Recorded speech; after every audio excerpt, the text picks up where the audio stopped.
What's going on, y'all? Welcome to this video today. I have a question for you. If no one ever taught you how to ride a bike and you got on a bike and you fell, would you feel bad if you were never taught? Well, if your answer to that question is no, then next question to you is why do you feel bad when you do not know about managing money? Because the reality of it is many people were not taught how to manage money. And you cannot do or you cannot participate in something effectively if you do not properly know how to use it. So in today's video, I'm actually going to be sharing with you three different rules when it comes to money. Now, I know many people may be sitting there thinking like, well, what can this guy tell me about money? And the truth of the matter is, I know what it feels like to look at your bank account when payday comes and you're like, my money came in and now my money is leaving. You feel like you are making really decent money, but you just aren't able to really see it.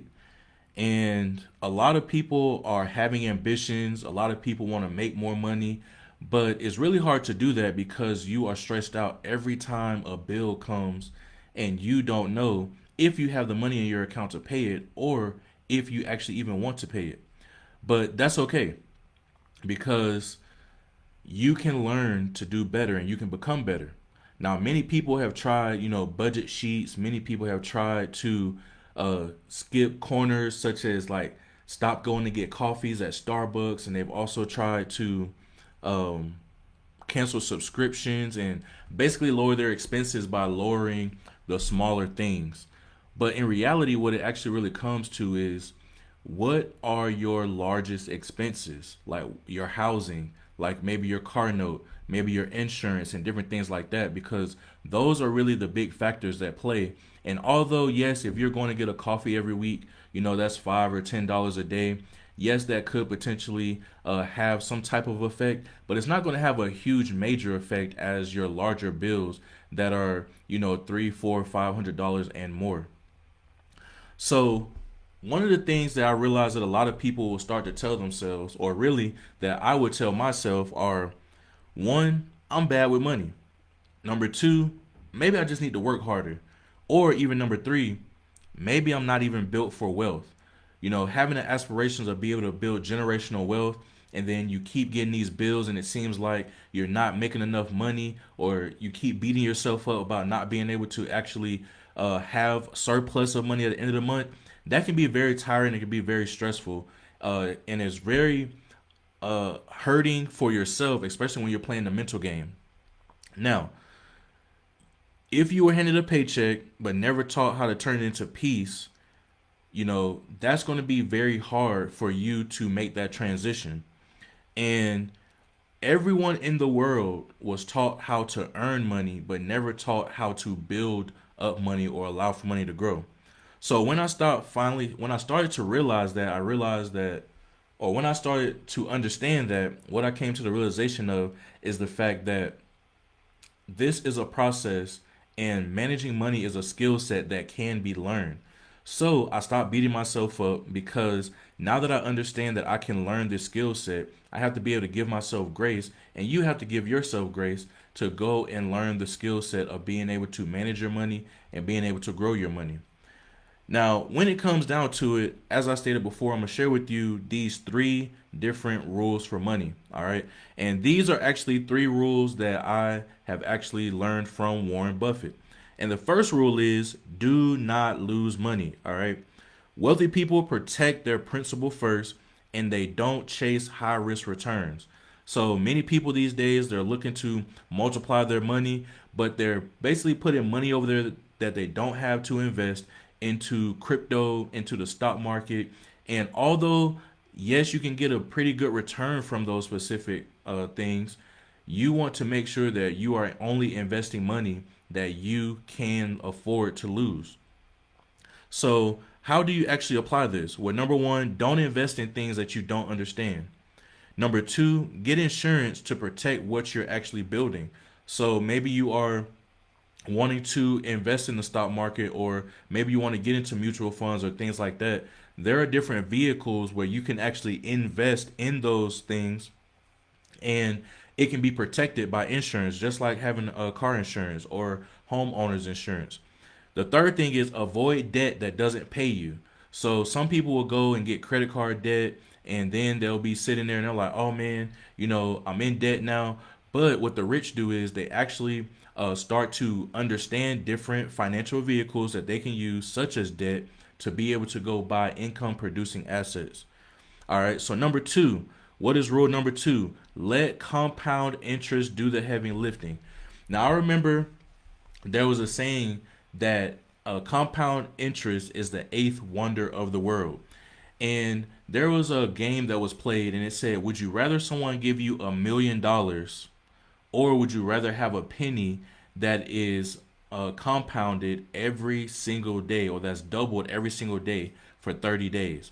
So many people say, well, I want the $1 million. But when you actually look at the penny, a penny doubling every single day. So you go from day one, you have one penny, day two, you have two pennies, and you keep having that compound going on every single day.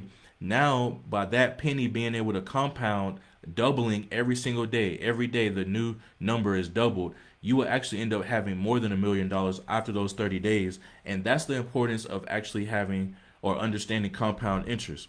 So the rich actually use compound interest. They don't rush for their investment to hurry up and give them a return. They do their research, and then what they do is allow for their money to build slowly, consistently in these systems, and not having flashy wins. So, three ways to actually apply this. One, start saving and investing early. All right, even in small amounts. Even if you're just saving $20 a week or even $5 a week, that's going to compound over the course of a year. Number two, you want to let your money work longer than you do. Now, one of the biggest things that the wealthy do is they have their money working for them, because their money can continue to work while they are asleep. And once you get to that point, that is when you're going to be able to start really developing financial freedom. But it all starts with your mindset. And then number three is you want to start looking at tools such as Roth IRAs, which are IRAs are investment retirement accounts. You want to look at 401ks. You want to look at life insurance, or you want to also look at dividend stocks that actually have long-term potential growth. Now, moving on to rule number three, which is the final rule. You only want to spend what is left after you save. Now, this was a big one for me, because I know for the longest period of time, I was not saving money. And I started to read this book called The Richest Man in Babylon. And it said that for you to actually become wealthy, what you need to start doing is changing your mindset and developing the skill set of managing your money. And one of the things that you must do is, when you're going out and you're exchanging your time for money, you need to save 10% of what you are earning. Then once you have that 10%, now you can go to these rules. And with the rules of don't lose money, only invest in things you understand. As you're starting to save that money, now you can start thinking about, okay, what type of investment vehicle do I want to use to help my money start gaining that compound interest? So, three ways to apply this. Number one, you want to automate your savings and investments before it touches your paycheck. All right.